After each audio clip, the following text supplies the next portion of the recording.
Trash, and a lot of it in Sussex County, and many neighbors say they've had enough. The most irresponsible act you can do is throw your trash out on the right-of-way and then drive off and leave it for somebody else to pick it up. How lawmakers are now stepping in to try and make it stop. Good evening. I'm Paul Butler. And I'm Steve Hammond. Welcome to WBOC News at 6. That's where we begin tonight at 6. It doesn't take long to find situations like this in parts of Sussex County. Yeah, trash littering the roadways, especially when you venture out to the less traveled road, back roads. But we're not talking about small pieces of garbage here. The main problem is large items, such as couches. And our Sussex County Bureau Chief, Evan Koslop, tells us it's creating frustration for neighbors and a nightmare for those enforcing dumping laws.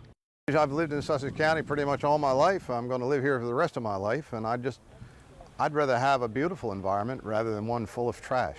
We're joining Representative Rich Collins on Dock Frame Road in Millsboro, where he says there's no doubt a trash problem. And a quick glance around will show he's right. One of my biggest concerns is the impact on the tourism. I just feel like so many people coming from other states that don't have as much trash on the roadways. I just wonder what they're thinking as they're driving over here. And so now, Collins is looking for answers. He's the sponsor for a new resolution that cleared the House, which would create the Delaware Anti-Dumping and Anti-Littering Task Force.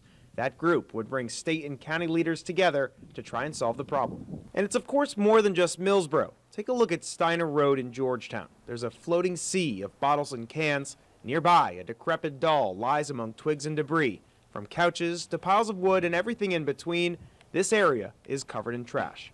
Neighbor Tim Abbott says he's hopeful that this task force could lead to results. I think it's a splendid idea, and I think the authorities have tried very hard, but you're just overwhelmed with the amount of material that's dumped in. And it's done by people who are incapable of living in a democratic society and govern their behavior. They expect the rest of us to pay the bills and take care of them, and then they just sit back and do as they please. Garbage, a constant problem in Sussex County, which lawmakers are trying once again to address. Again, that was Evan Koslop reporting. Now that the resolution is passed in the House, it's off to the Senate for a vote as well. If all goes according to schedule, Collins is hoping to have recommendations from the task force by September of this year. He's also trying to start a local chapter of a group called Keep America Beautiful, which tries to curb littering in Sussex County. Now, WBOC did reach DENREC's crime unit to see how many complaints they receive each year.